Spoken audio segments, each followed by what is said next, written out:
What's going on, everybody? Tim from Tierfon Orbital. So, we're going to go over another original Tierfon Orbital hilt today.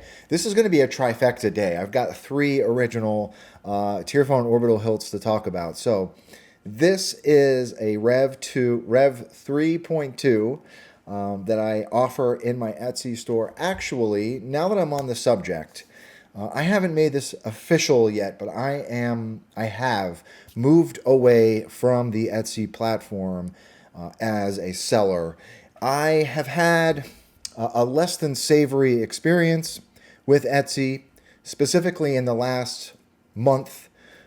I just do not agree with Etsy's stance on some of the protections that they claim to have in place for sellers. Etsy is great if you are a buyer. They do protect you. However, as a seller, I have been burned twice now from Etsy, and the process of contesting some of these claims is a long process. It's hard to get a hold of a real person. So I'm just going to say, I'm going to wipe my hands of it, and I have officially opened a Shopify store that will be available at tierfonorbital.com. Right, so just not a good experience with Etsy. In recent events, a month back, there was a package that was lost. It was shipped to Europe, and it was lost. And rather than protect both buyer and seller, Etsy automatically took the money right out of my account to refund the purchaser, which I understand. Obviously, they should be protected. However, I was under the impression that the seller was protected as well in cases like that. Rant over. Let's talk about the hilt. Let's put a battery in it, and let's do a quick demo. Okay, so let's come up top. So this is it. This is the Rev 3 Mark II or 3.2.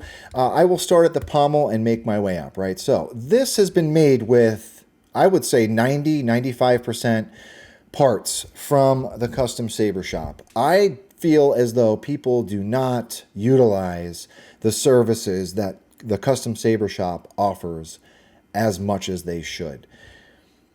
If you have an idea of a part that you want for a lightsaber, usually 9 times out of 10, Tim and Josh and the guys at the custom saber shop will work with you, and they will do their best to create something that you want, okay?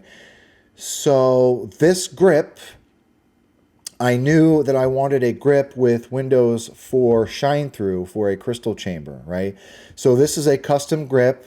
I sent an STL or a step file of what I wanted to the guys at Custom Saber Shop. They made some revisions. They'll do whatever you want, really, within reason. If it's not too complex of a design and it doesn't require too complex of an axes for routing, they will do it, right? So this grip is a custom grip. It's been powder coated, knurled, and we have those windows there as well. This claw, I call it a claw section because it is essentially 2 claw mounts from the custom saber shop that are together, same width.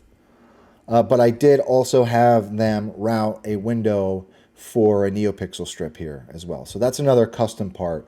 Really, really great resource to have. I mean, not only does Custom Saber Shop offer a plethora of parts if you want to make your own, they can work with you if you want some custom machined stuff, right? So let's start at the bottom. Pommel is also from the Custom Saber Shop.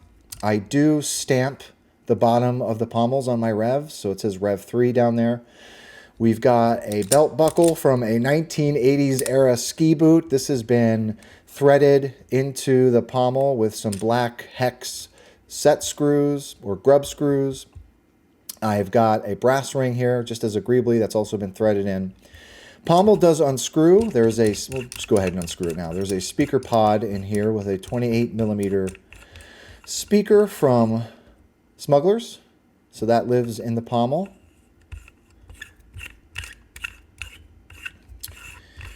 And I talked about the grip already, so the grip has been knurled. This is a knurled grip with some custom routed windows. That threads into the upper part of the hilt. Here's the claw section. That's been powder coated as well from the Custom Saber Shop. I also forgot to mention they can powder coat for you. I mean, anything you want powder coated, they'll do for you. I added some brass accents to the claw mount. This blue button is a custom rotating latching switch that I design and printed off a custom switch head or knob for. So this entire switch housing, I remove the button, essentially. It's like a toggle. I remove that and I make my own button in Fusion and printed it off in resin. So this is two parts. The blue part and that top silver section are two different resin pieces that sit together, and then there's a steel small M2 hex screw in there securing it. Regular momentary aux switch around back here, and we do have a 7 neopixel strip that is behind a custom resin lens. You can't quite tell, but it does say caution in Aurebesh on that, right? Making our way up to the blade holder, we've got a steel baffling around the blade holder that's been heat stained and just some other brass accents, right?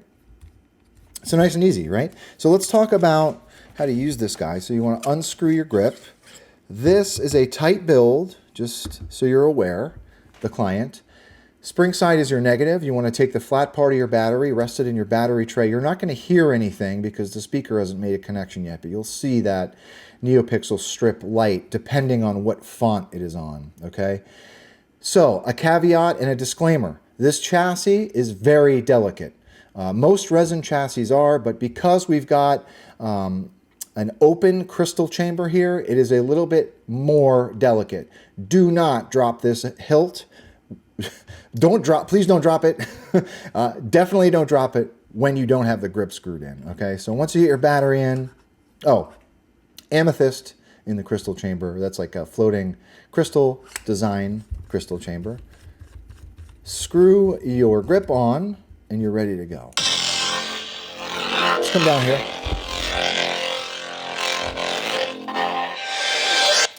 So twist to activate, twist to deactivate are on. If you want to use the blue button, it's just a flick up, turn on, and then turn down to deactivate. Aux button is around back. That's that screen button. Father, Lord Vader. And twist to activate is deactivate is on too. So let's put a blade in it really quick and do a demo.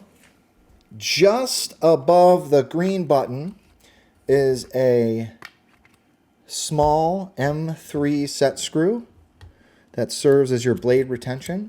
So you want to set your blade down in there and tighten that set screw and you're ready to go. Let's see what else I put on here.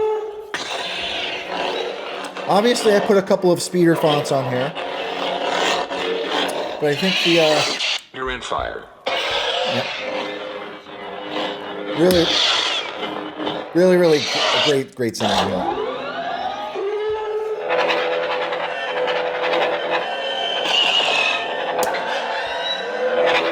So I've actually, that's it. Before I get carried away, I could do that all day long. I actually, maybe somebody in the comments can tell me, I have not yet figured out how to access things like volume control and edit mode when there is a latching switch involved on Proffie board. I don't know that FET has offered that in one of his prop files or not yet. And I could probably reach out or ask the question on the Crucible, but I have not yet figured that out. So activating edit mode on this hilt, so far as I know, is not possible with a latching switch. However, I could be wrong. There are probably some geniuses out there that have written a custom prop file that you can do it with. So, or I'm just completely missing something, which wouldn't be completely out of the realm of possibility for me. So, anyhow, to the client, thank you very much for your business and your patience. To the viewers, everyone, thank you very much for the support and for watching. And with that being said, may the force be with you always. Later, everybody.